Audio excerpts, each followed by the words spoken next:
Oke, Assalamualaikum warahmatullahi wabarakatuh.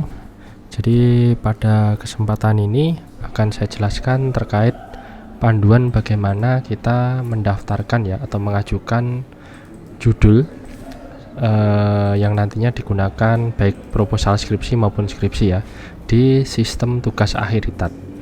Jadi mahasiswa nanti bisa pertama kali bisa masuk ke URL-nya ya, yaitu tugas-akhir.itat.ac.id.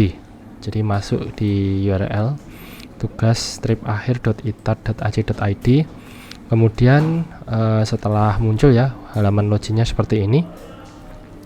Jadi mahasiswa diwajibkan memasukkan ya username sama password. Jadi username sama password yang digunakan ini adalah username yang sama password yang sama dengan yang kalian gunakan di Classroom ITAT maupun di SIM ITAT.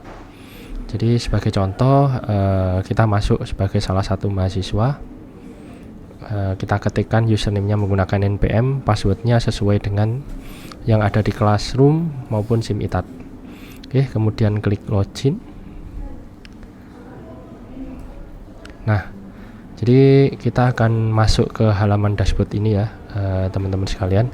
Jadi setelah masuk ke halaman dashboard ini, untuk mengajukan judul skripsi kita atau proposal skripsi kita masuk di menu di panel bagian kiri ya, yaitu masuk ke menu pengajuan judul proposal.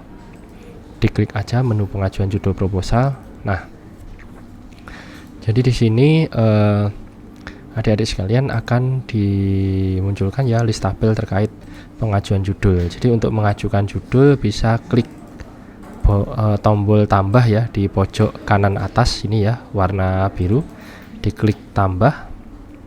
Nah, di sini teman-teman sekalian diwajibkan untuk mengisi yang pertama judul proposalnya, kemudian file referensi ya, bisa jurnal, bisa seminar nasional atau internasional yang nantinya disesuaikan dengan syarat dari prodi atau jurusan masing-masing dari mahasiswa yang bersangkutan. Kemudian setelah itu memilih dosen pembimbingnya, dosen pembimbing 1 maupun dosen pembimbing 2. Jadi yang untuk pemilihan dosen pembimbing ini opsional ya untuk dosen pembimbing 2, yang penting dosen pembimbing satunya ini dipilih. Jadi kalau memang dosen pembimbingnya cuma satu ya dipilih dosen pembimbing satu aja, dosen pembimbing 2-nya dikosongi ya. Tapi kalau dua-duanya ada dosen pembimbing 1, ada dosen pembimbing 2, dua-duanya diisi. Oke, sebagai contoh kita masukkan judul proposal ya. Ketikkan. Oke ya, contoh judul proposalnya analisa sentimen terhadap komentar pengguna Twitter, contohnya pengguna X.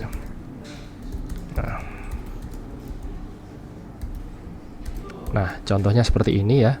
Kemudian kita cari file referensinya, di-upload ya.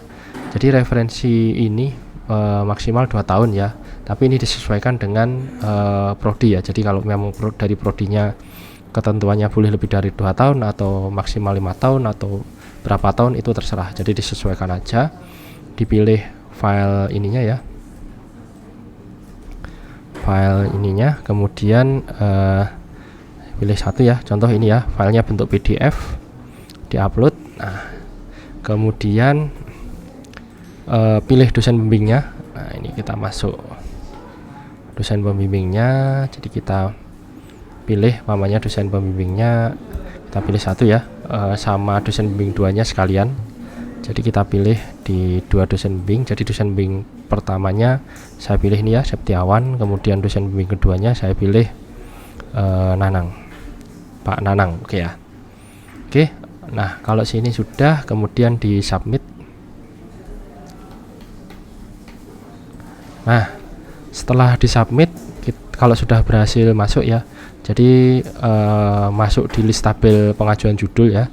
Jadi karena sifatnya pengajuan judul bisa ditolak, bisa diterima ya. Jadi nanti untuk pengecekan statusnya di sini. Jadi ada nomor judul, kemudian dosen pembimbing satunya ini Septiawan, dosen pembimbing 2-nya sesuai yang dipilih tadi ya, Pak Nanang Fagrosi, statusnya masih pengajuan, tanggal pengajuan, waktu pengajuannya ini ya, tanggalnya Ini ada interval pengajuannya. Oke, jadi itu ya cara pengajuan judulnya dari sistem tugas akhir ini ya. Nantinya kalau memang disetujui dari dosen, nanti bisa dilihat di status pengajuan ini. Jadi disarankan ya mahasiswa setelah mengisi pengajuan judul ini langsung konfirmasi ke dosen pembimbing yang bersangkutan ya. Contoh kalau di sini bisa konfirmasi ke Pak Septiawan sama Pak Nanang. Nah, jangan lupa juga konfirmasi untuk pengajuan ini ke koordinator skripsi dari prodi masing-masing juga untuk mempercepat proses pengajuan. Oke, seperti itu.